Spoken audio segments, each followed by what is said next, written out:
It's about 6:15 and time now for What's Trending. February is American Heart Month, and you may have noticed that we're all sporting red today. That's because it is National Wear Red Day. Cardiovascular disease is the #1 killer of women, and too many women still remain unaware. So the American Heart Association is putting out a call to women to be relentless against their #1 killer. Really a rally cry for every woman to take a stand, prioritize their health, and help drive change. So on this Go Red for Women Day, they're encouraging everyone to wear some red. You can show off some red maybe at your office or your home, provide your coworkers, your family, and your friends with some information about heart disease, or you can even help raise some funds through donations or fundraisers for the American Heart Association. And so we also have some numbers and facts we want to pass along to you, and chances are we all know someone that's actually affected by heart disease. Cardiovascular disease claims the lives of 1 in 3 women.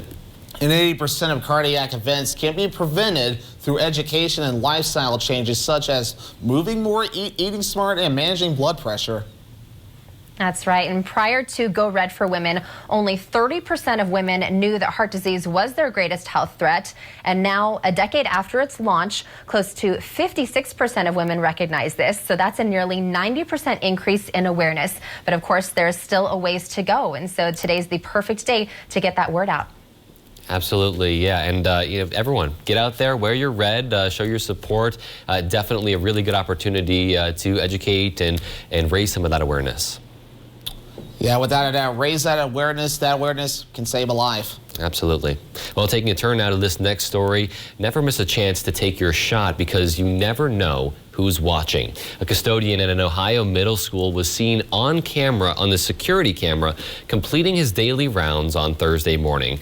And that's when he saw a basketball on the gym floor as he was throwing a trash bag away. So he picked it up, calmly walked to midcourt, and then flipped the ball backwards with one hand over his head and hit nothing but net. What an incredible shot, no one there to see it. And then the custodian's reaction was just as casual as his approach.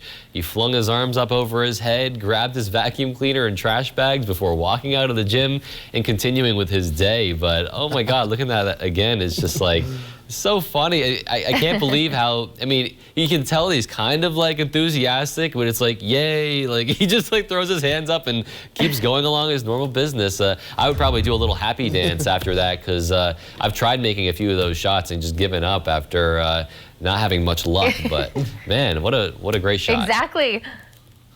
Yeah, I want to know what his basketball background is, right? You know, did he play when he was in school or does he play on the side?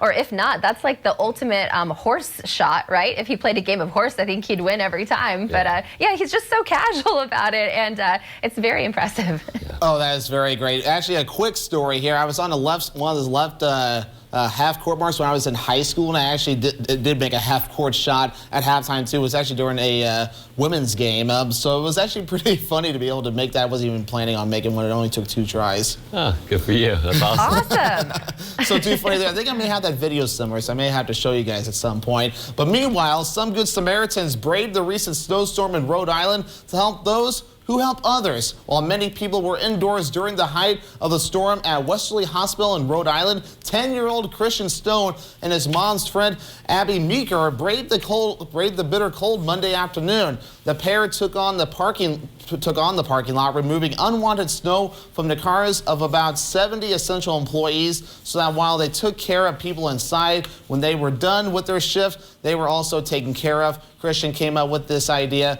after the last snowstorm. He says he was thinking they've been helping us a lot through this whole pandemic, and he figured, why don't we help them? While the winds were whipping in Westerly and the snow continued to fall, the gesture ever appreciated by dozens of people. And I saw this story earlier this morning on our Early Today program that airs at 3:30, and it's just so great to see this and just pay it forward, and that's what we need to do now more than ever.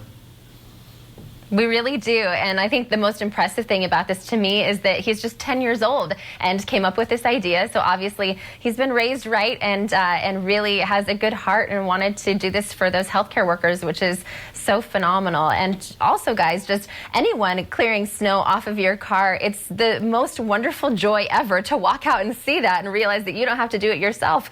When I was working in Cleveland, one of my coworkers went out and cleared the snow off of all of the women's cars in the parking lot. So all the ladies, whenever we were done with our shift, we went out and we're just so pleased to see that. Oh, that's so sweet. I'm sure the guys were a little jealous too of that. But yeah, I can completely agree with that gesture. It's so sweet. And a couple times that's happened here at WJFW where I've come out after some snowfall and someone took the courtesy to brush my car off. And it really is just such a warming feeling. And so glad that that boy was able to spread that as well. Yeah, and with the snow on the ground, maybe your car is covered up or you see someone else's car covered, just pay it forward. This is that perfect opportunity to do so.